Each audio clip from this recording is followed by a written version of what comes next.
Hello everyone and welcome back to another WARNO deck deep dive, this time featuring the 35th Air Assault, which I was calling out as the best division for the pack side at the moment. Some people say Berliner Gruppierung might be better. I think those people are wrong, but yeah, let's jump in here and let's have a look on why I believe this deck is so strong. And we start the logistics app, which already starts well. Me26 give you all the supply you ever need in your life. 6,000 per card here, you get 2 cards, so that's a lot of supply here. 24,000 supply here, and then you get the Ural Snap here, which obviously on their own aren't that efficient, but you can sell them, and also you can have them as your little errand boys out of the Mama Chopters and running back to the Me26. It's a perfect combo for getting your frontline supplied. Me9s here, pretty decent CV as well, really cheap, can jump over mountains, can rear cap really well for you. The BRDM is a decent option as well, but the Mi 9 is more on flavor, so I use the Mi 9 in this regard.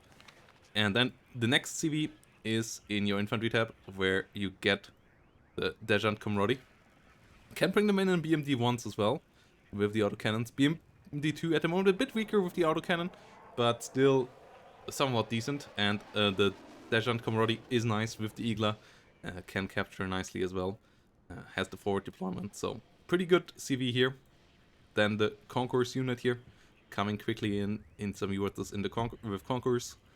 That is nice. Spetsnaz obviously still really strong, especially with the special forces here. Yes, the RPO is not that fantastic, but 12 guys with special forces can still bring a lot of damage. Spetsnaz OP still fantastic. Yes, it got reduced to 750 meter range with the RPG-29, but it's still the best launcher in the game. Really fantastic AT launcher, so that one, it really helps out.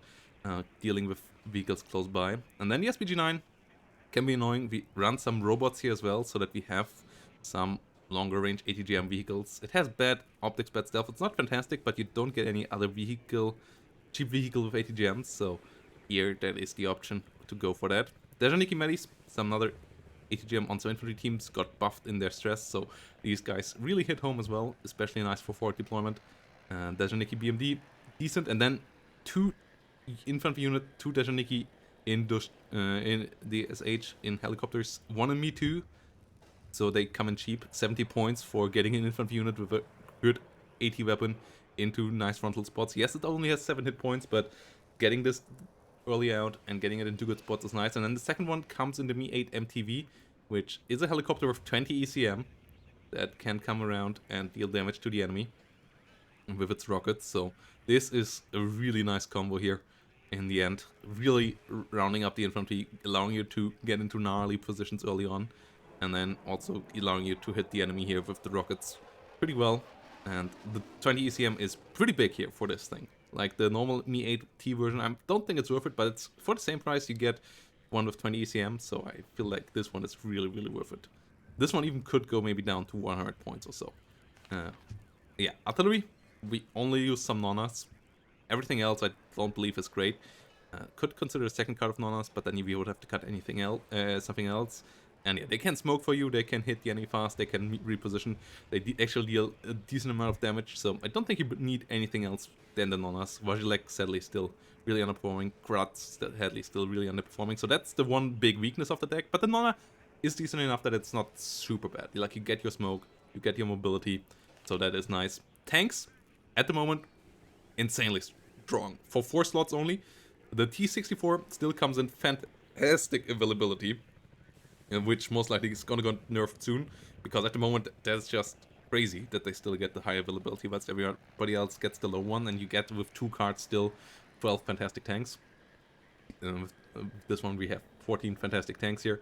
And then the D44, the other really strong unit here, which comes with forward deployment, and that is what makes it so strong, because the guns currently can tank quite a bit of damage, and this one getting into a good spot early on with its 85mm can zone out enemies at 1925 meter range really well. So this one here, fantastic at the moment. It's cheap as well, so D44, really scary. Most likely gonna get a bit nerfed as well in the future, but at the moment it is fantastic. Then Recon tab, fantastic as well. You get your Spetsnaz here, you get your Sniper, Sniper, really get into nice spots and check out against the enemy. So these two really fantastic. Me 24K can help out in the early pushes as well. Obviously, enemy will take a good amount of AA against your deck, so you shouldn't rely too much onto them in the early game, but they can also be nice in that helicopter fleet later on in the game to spot for all of those. And then the Dash Hunter Redka is just a nice recon to go around places on the sides. It's not fantastic. You pay extra for forward deployment, which is not super helpful on this thing compared to a normal recon unit, but it still is a decent Redka unit that has an AT weapon that gets your UVATs that can get into place as well. So decent recon here as well. AA is your second big weakness. Iglas here, they are decent against anything low flying, and the same goes for the Afghanskis and Shred. It's good against helicopters, it's good against anything slow and low, but you sadly don't have the reach out to hit anything higher, and issue is your Strelas over here, same thing, they don't get any better, so you don't really reach any fast flying planes well with these things, and that's the one major weakness here. Helicopter tap, obviously fantastic. You get your Kulas, you get your Mi-24s in different compositions, so all of this is really strong. Kula, obviously super maneuverable, super fast. The Vicar version is really, really scary. With the other Akula, it's a bit more difficult if you really want to pay the extra price here, but I guess the 20 ECM are pretty nice here as well, compared to the Mi-24V. Also, yeah, you get those gun pots, but I am a bit skeptical about them compared to getting the rockets on the Mi-24V, so I would stay with the V at the moment. V rocket gets the call, gets some rockets, gets some gun for a cheap price as well. The VP, still quite expensive, I don't recommend them. The Mi-24V AT maybe could be a decent other option compared to the rocket for a bit more call missiles, but 30 points cheaper here is really the reason why I take these guys. Mi-8s at the moment, with their hit points, with no armor, and their heavy price point, they are not that much cheaper. Not really worth it, even though they get 2 availability. If you want to have Mi-8s, you already get them with your infantry here, so that is the way to go there. Air, MiG-29s, still great. S-25s, still great.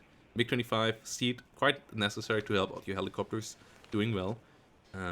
Yeah, so those are the ways here. S-25s trying to get tanks out of your way. MiG-29s trying to keep the skies clean. MiG-25 trying to get ground clean. And trying to enable your helicopters. So all of that pretty nice, and really allows you to get places and to stay there. Together with the T-64s, this deck really is quite a powerhouse. The T-64 really their big level up above other armored vehicle decks, together with the D-44 here, which can get into gnarly places. Anti-tank guns at the moment, fantastic. And that is really the reason why this deck is so strong. Also guys, if you are around this week, or this Friday, rather, I'm going to be joined by the Eugen map team, and we're going to talk about all the stuff they're working on, and you also can play against me and the Eugen map team in some, or with us in some casual team games. We're going to play some team with heavy 10s and so on, and we're going to talk about stuff they lately revealed a bit more, and also a couple of things that they haven't revealed just yet, and I'm going to talk about all that stuff on stream. So join us this Friday for some lovely Friday night Warno, and yeah, let's have some fun there.